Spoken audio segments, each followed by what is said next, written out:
Well, welcome to our Racing Blitz Greyville Polytrack Saturday, the 6th of August. A busy meeting started off early at 11:30. 10 races carded, and race number 1 was the download the SA Racing app. This was a maiden plate for fillies and mares over 1200 meters. And here we had a horse that was supported to start deep in the red called Intercept. But she ran no type of race first time out. She is in the pink sleeves and the green cap with jockey Anton Marcus up. And a fine debut by number 11, Tyrant's Jet. Comes under rides, got it all to do from there. Then comes Bean's Beauty, but Tyrant's Jet still goes. Blue Jasmine is the danger. Tyrant's Jet and Blue's Jasmine over the last 100 metres, but Tyrant's Jet's finding more, and Tyrant's Jet's going to win it. Tyrant's Jet has won it. The second place, Blue Jasmine. Third place is close. Fly, Rebecca Fly, or Bean's Beauty. In a big quartet to start off our meeting, 11, 2, 1 and 4. I think that quartet paid well in excess of 30,000 rand. Race number 1 started reported that Aganova, Logan's Legacy and Love's Approval were all slow into stride. Start the party and Under the Rose lost 1 length. Veterinary Surgeon, nothing obvious detected. Intercept. That was the 1 to 3 shot, so no excuses from the veterinary side. And then Mango Cherry was also quietly fancy the first time from the Kotson yard, reported blowing and fatigue. Then on to the start of the exotics, which was race number 2. This was an all-to-come maiden plate over 1200 meters. And in race number 2, Wave Breaker, New York State of Mind, and Figaro are the 3 horses that will come to the post here, finishing first, second and third. But watch this finish. It got very close between numbers 12 and 1. Wave Break on the inside. Figaro still leads it. New York State of Mind. Lord Luton on the inside. Figaro's tough though, but New York State of Mind comes on well. Wave Breaker's taking off later on the inside. Wave Breaker, New York State of Mind. No, I'm not going to split them. Wave Breaker and on the outside, New York State of Mind went over the line as one and they raced wide apart. A good win from Wave. Well, it's an amazing game. As they cross the line, at first glance, you think that number 1, New York State of Mind, has come through to win. But then the slow-mo. A stride before the post and a stride after the post.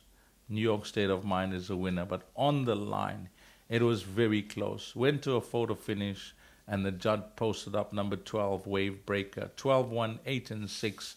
That's the way they crossed the line. I think that first time Figaro for the Dean Canamea stable is the horse to pencil in. Wave Breaker and Figaro and Ananda, Brazilian Haircut as well, all losing 1 length. Veterinary Surgeon just had the 2 reports. Starsky, nothing obvious detected. Ogilvy, coughing and not striding out, left 4. The place accumulator then began in race number 3. Racing, It's a Rush, fillies and mares handicapped this over 1200 meters. And a Singamoya, what a fine win from this filly, Mark Dixon's runner. She was given a positive ride by Keegan de Mello, and it was a win full of merit against a competitive field. Between the 2 of them is Singamoya's running on. Time marches on the outside. Bella Sonata getting to the 200 is Singamoya. Then She's a Leader. Bella Sonata down the inside. Lady Penryn tries to fight on, but it is Singamoya in front from Bella Sonata. Singamoya has won it. Second, Bella Sonata. Time marches on third. Lady Penryn and She's a Leader involved for the 4th. That full result, 3, 1, 10 and 11. Race number 3 started reported the trip to India and time marches on were slow into stride. Singamoya was restless in the stalls. And then the veterinary surgeon reported that Call Me Maybe, nothing obvious detected with that one. We had a sweetener to the pick 6 this afternoon. 200,000 rand was added to the pool. We got well over 1,400,000 rand. This was a track and ball gaming. Fillies and Mares 68 handicap. Race number 4. Well, this is where everything was on a horse called Great Expectations. For those that took a chance and bankered this horse, who was supported to odds on, he did not disappoint his followers. In the black and white, still towards the inside. Now, Sean Veal switches him to the outside, and he looks like a horse that's going to go on and win his fair share.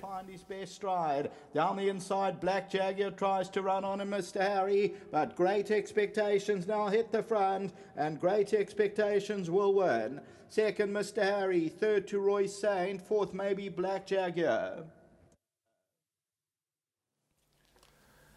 Well, the manner in which he got the job done there suggests that he was far superior to this field, and we'll see where he's placed next. Great Expectations, a good win. 5, 10, 7, and 8. Race number 4. Here the starter reported that Black Jaguar, son of Orimendas, were both slow into stride. Roy Saint jumped, losing 1 length.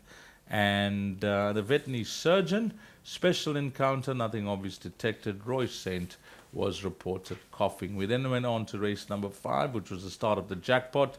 It's a rush.co.za maiden plate over 1600 meters. And here, the Slade and number 9, Winter is Coming, where the two principals that dominated on Tam Gold.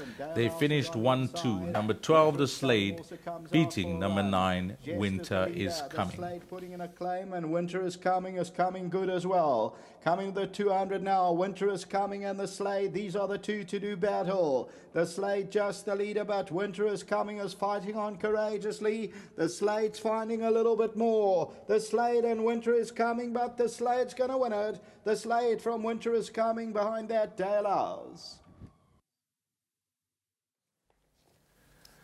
Well, they too look to be progressive 3-year-olds. The Slade and Winter is Coming, 12, 9, 2, and 10 in race number 5. The starter reported that Secret Success and spun out, lost 1 length. Dancing Dixie stood, losing approximately 8 lengths, so she was very slow away.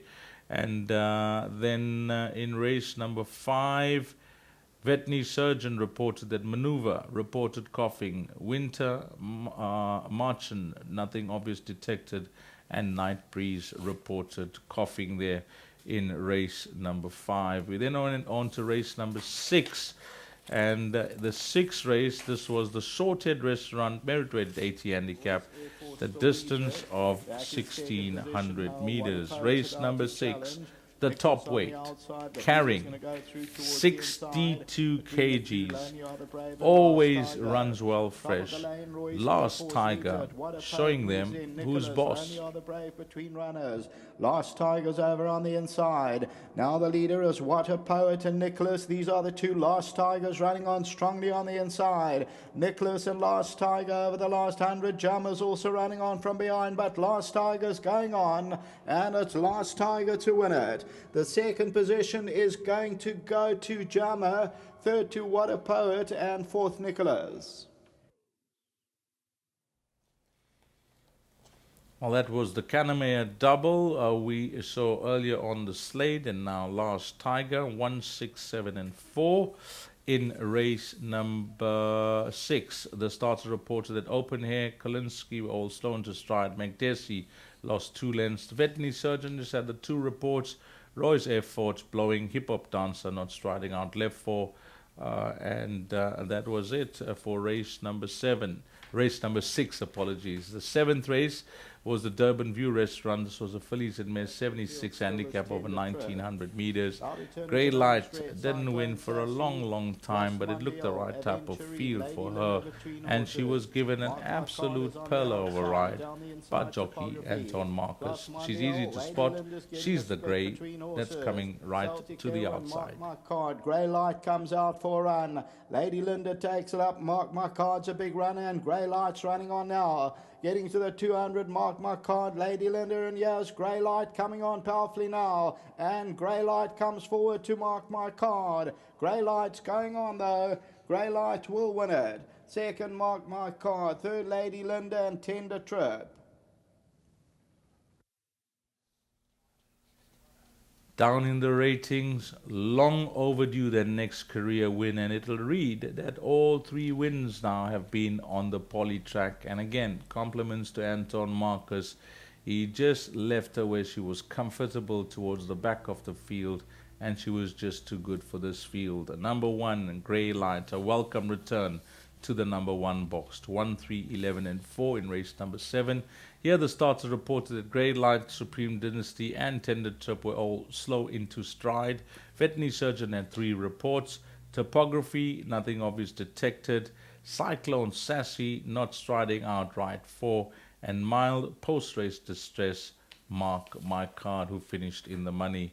The 8th race closed off the jackpot. This was the Sadler's Arms Restaurant, merit-rated 68 handicap, the distance of 1400 meters, and Sereno Mudley, the apprentice to the 4-year, on a horse called Argos Jet, beating the reserve runner that got a run called Zillig and Truly from the Gavin Fenzale stable. 300 meters to go. Teppanyaki Zelak down the inside of that one is Truly. Pyrenees in Spain's also running on from behind with Argos Jet. The last 100, Teppanyaki, and on the inside Zelak, Pyrenees in Spain, and Argos Jet. It's getting mighty close as they come down to the line, but it goes to Argos Jet. Maybe Zelak second, Truly third, and then Pyrenees in Spain. It was a good ride by the young kid, Argos Jet, number 3, 13, 5, and 4. In race number 8 here, the starter reported that Joshua's Answer reared in the starting stalls, lost 1 length. Pyrenees in Spain was slow into stride. Veterinary Surgeon had 2 reports. Buster Brown, nothing obvious detected. Joshua's Answer suffered a mouth injury, and Semon Kong, nothing obvious detected there in race number 8. We don't have Stipes reports for races 9 and 10, but we'll definitely take you through those replays. Race number 9 was a Soccer 6 Fillies in Mare 66 handicap. The distance was 1400 meters. This was the leg that closed off the place accumulator and pick 6, and Paul Lafferty's runner called Pearl Emblem came through to notch up a 4th career win under a very, very good ride by Diego de Guevara, claiming 4. Pearl Emblem tries to run on, but it's Pearl Emblem who's gone clear past the 200. La Gitana down the inside of that is Harvest Queen, Fashion Secret on the outside, but Pearl Emblem's going on, and Pearl Emblem by 2 lengths over the last 100. Harvest Queen tries to close down, but Pearl Emblem is doing enough to win it. Second place will go to Harvest Queen, Tigress Dance, La Gitano. I mentioned a very, very good ride. She's a known front runner in the race, but Diego didn't panic. Some horses went around him. He just left her in the 3rd, 4th position, turning into the home straight. And she came through to win well, Pearl Emblem, beating an outsider, Harvest Queen, and rounding off that trifecta was number 2, Tigress Dance. So those were the place accumulator numbers you needed in race number 9, 1, 9, and 2. We had one more left. Closing off the meeting was race number 10.